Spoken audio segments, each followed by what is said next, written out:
마태복음 1장 23절입니다. 마태복음 1장 23절입니다.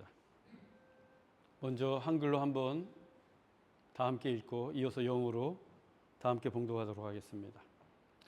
보라, 처녀가 잉태하여 아들을 낳을 것이요 그의 이름은 임마누엘이라 하리라 하셨으니 이를 번역한즉 하나님이 우리와 함께 계시다 함이라. 아멘. Behold, the virgin shall conceive and bear a son, and they shall call his name Immanuel, which means God with us. 아멘. 오늘은 처녀가 잉태하여 아들을 낳을 것이요, 처녀가 잉태하여 아들을 낳을 것이요, 이 제목으로 하나님 말씀 전하겠습니다. 먼저 설교에 앞서 지난 주일에 본다이 비치에서 벌어진 유대인 테러 사건에 깊은 애도를 표합니다. 아울러 사고를 당한 유족과 친지들에게 주님의 위로가 함께 하시기를 기도합니다. 마침 그날이 유대의 한우카 절기로 많은 사람들이 모이면서 희생자들도 많았습니다. 이 한우카는 우리말로 수전절이라고 하며 성경에도 나오는 절기입니다. 그 유래는 이렇습니다. 셀류쿠스 왕조의 안티오쿠스 4세가 주전 167년에 유대를 공격해 예루살렘 성전에 제우스의 신상을 세우고 돼지의 피를 뿌리면서 성전을 제우스의 신전으로 바꾸는 신성모독을 저질렀습니다.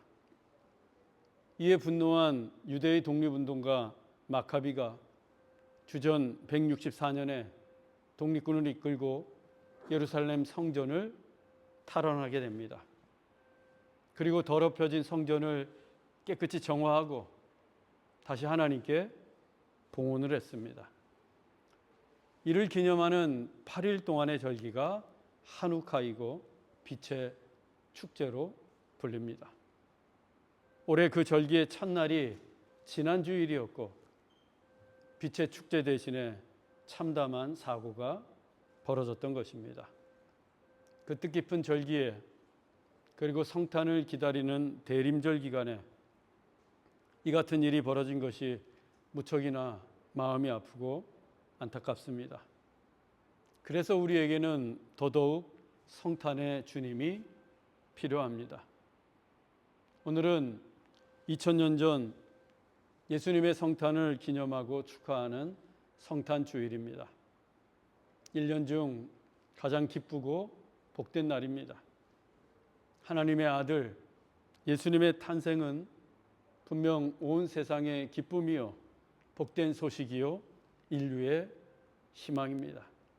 왜냐하면 우리 구주가 나신 날이기 때문입니다.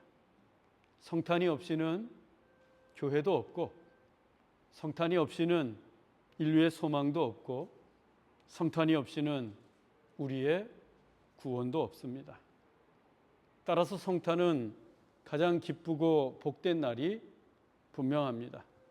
그래서 온 세상이 성탄의 시즌이 되면 캐롤을 부르면서 즐거워합니다. 그런데 호주에서는 이 캐롤부터가 모순입니다. 길거리, 카페, 그리고 쇼핑센터에서 울려 퍼지는 캐롤 중에 징글벨이 있습니다. 그 캐롤의 시작이 흰눈 사이로 썰매를 타고입니다. 그런데 우리는 30도를 넘는 한여름의 성탄절을 보내면서 호주에서 결코 흰눈을 볼 수 없고 썰매도 타지 않습니다. 그런데도 입으로는 흰눈과 썰매를 흥얼거립니다. 이 얼마나 모순입니까? 그런데 사실 따지고 보면 예수님의 성탄의 기사 그 자체가 모순입니다. 본문 23절입니다. 보라, 처녀가 잉태하여 아들을 낳을 것이요 그의 이름은 임마누엘이라 하리라 하셨으니 이를 번역한즉 하나님이 우리와 함께 계시다 함이라. 마태복음에 기록된 본문은 본래 이때로부터 약 700년 전에 이사야 선지자가 예언했던 내용입니다. 하나님은 이미 예수님이 성탄 700년 전부터 예수님께서 처녀의 몸에 잉태되어 나실 것을 이사야 선지자를 통해서 말씀해 주신 것입니다. 기독교 신앙의 출발은 동정녀로부터 탄생한 예수 그리스도입니다. 그래서 매주일마다 우리는 사도신경을 낭독하며 예수님께서 동정녀 마리아에게 나심을 믿습니다 라고 고백합니다.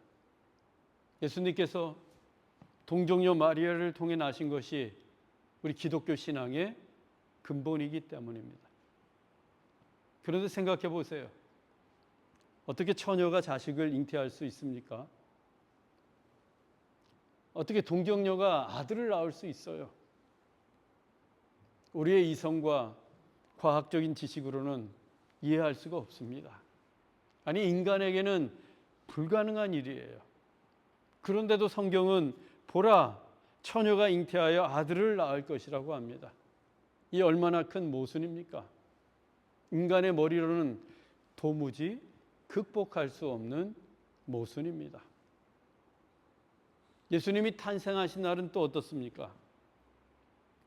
하나님의 아들이신 그분의 신분은 얼마나 영광스러운지 모르겠습니다. 예수님은 지극히 높으신 분입니다. 그래서 예수님이 성탄하신 그날 천군과 천사들이 하늘에서 하늘에는 영광이라고 찬양하지 않았습니까? 그런데 예수님은 그 영광스러운 신분과는 전혀 어울리지 않는 허름한 마구간에 놓여있던 말 구유에 나셨습니다. 가장 비천하고 낮은 곳에서 태어나신 것입니다. 이 얼마나 모순입니까?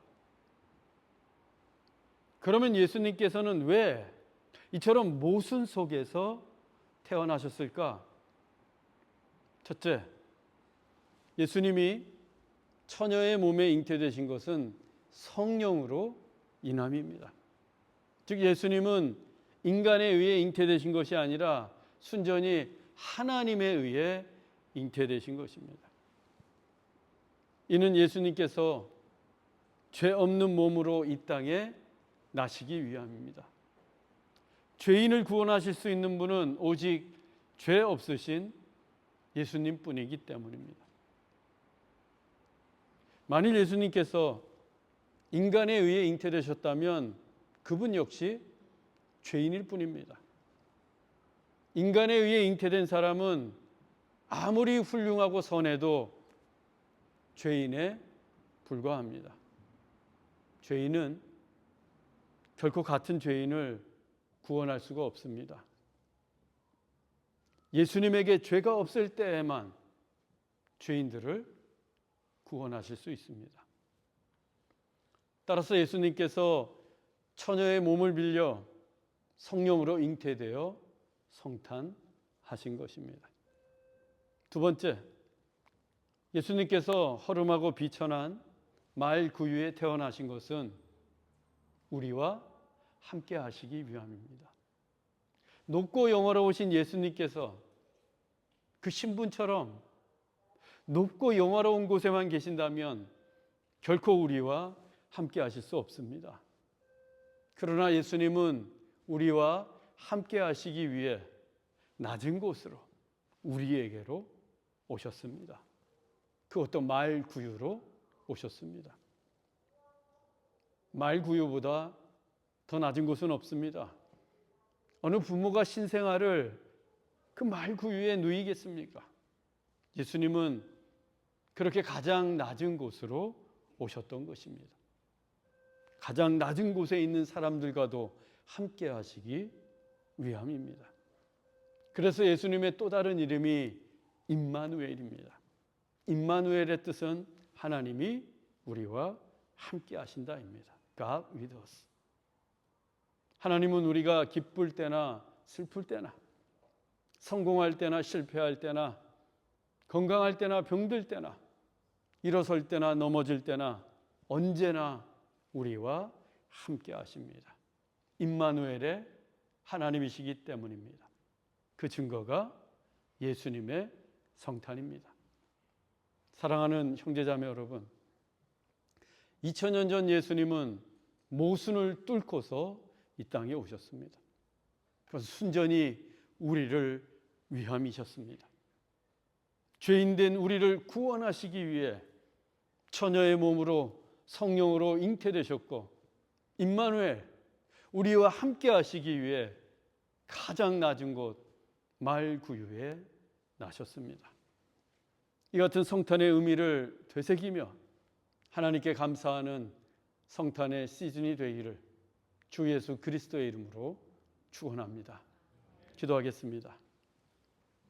사랑의 하나님, 먼저 본다이 테러 사건으로 인해 피해를 입은 분들과 가족들을 위로하여 주시고 이 땅에 평화가 임하게 하옵소서. 죄인된 우리를 구원하시기 위해 성령으로 잉태되시고 우리와 함께 하시기 위해 가장 낮은 마구간에 성탄하신 주님의 은혜와 사랑에 감사하게 하옵소서. 오늘 성탄의 기쁨을 나누기 위해 찬양을 드립니다.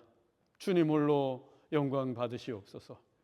길이요 진리요 생명이신 예수 그리스도의 이름으로 기도하옵나이다. 아멘.